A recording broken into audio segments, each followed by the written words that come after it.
Guys, এই যে আম কাটবো এখন। আমি নিজের হাতে আম কেটে খাই আর কি। তো যাই হোক, এখন আম কাটাকাটি করব।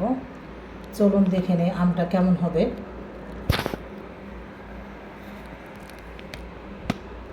এখন আমি আম ছিলবো। এদিক থেকে সোজা হবে না, মনে হয় এদিক থেকে সোজা হবে। যাই হোক, আমি বাম হাতে আম ধরি আর ডান হাতে কাটি। আমি কিন্তু বাইয়ে এই যে বাম হাতে আমটা নিলাম। এখন আমি আমটা চলুন কেটে নিই। আমের ভিতর কেমন হবে কে জানে, বলতে পারছি না কাঁচা হবে কি কীরকম। তবে দেখে মনে হচ্ছে এটা কাঁচা, পাকেনি। আর এটা মনে হয় কীরকম, চলুন দেখি। এই তো এটাও পাকেনি। দেখে বুঝতেই পারছেন আজকালকার আম এরকমই কালার হয়, পাকতে অনেক দেরি হয়। মিষ্টি লাগছে তবে। তো আম পাকতে অনেক সময় লাগবে। তো এটা এরকমই খেতে হবে, নাহলে পোকা পোকা লাগবে খেতে। এটা আসে না আম, এটা বেশি পাকিয়ে খাওয়া যাবে না। মিষ্টি আছে দেখলাম। তো আম ছিলে নিচ্ছি। এখনকার আম এটা শেষের দিকে পাওয়া যায়, এটা আসে না আম। তো আম কেটে নিচ্ছি, ওরকম লাগবে সাদা সাদা। তো এই যে ছিলে নিচ্ছি।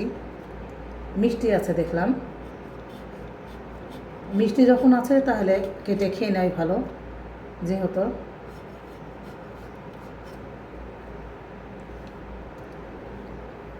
আম বেশি পেকে খাওয়া যাবে না, পোকা হয়ে যাবে। নিচের দিকে বটির ধান নাই, তো উপরে দিয়ে কাটতেছি। এই যে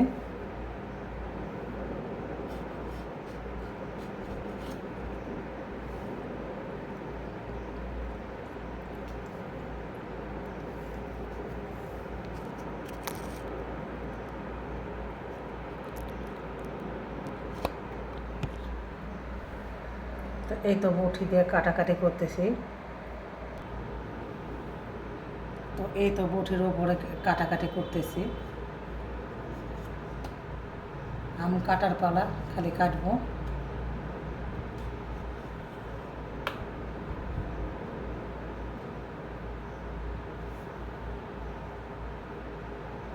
আম মিষ্টি আছে।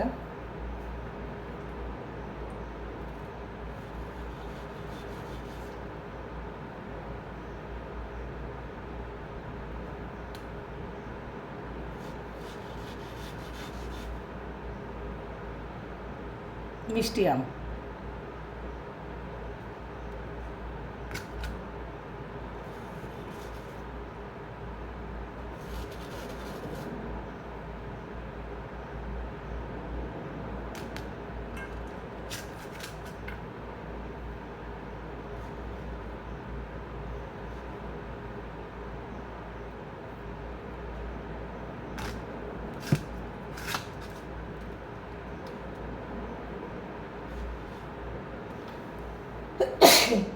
আলহামদুলিল্লাহ, হাঁচি উঠছে।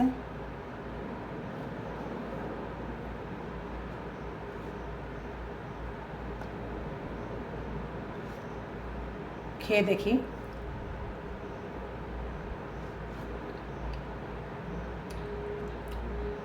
লটকানোর মতন টক মিষ্টি লাগছে, মজা লাগতেছে। যাই হোক, তো আমার ছেলে খাচ্ছে, যে দিয়েছি আমার ছেলেকে। আম খাচ্ছে বাবা, মজা। শেষ আম সবাই খেতে চায় আর মজা লাগে। এই তো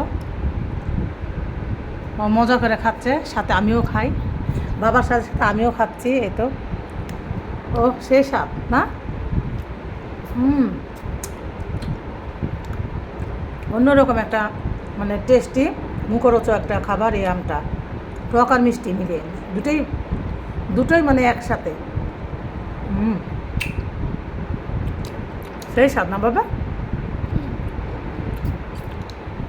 অনেক মজা, রসালো আম। এই যে আমরা খাচ্ছি,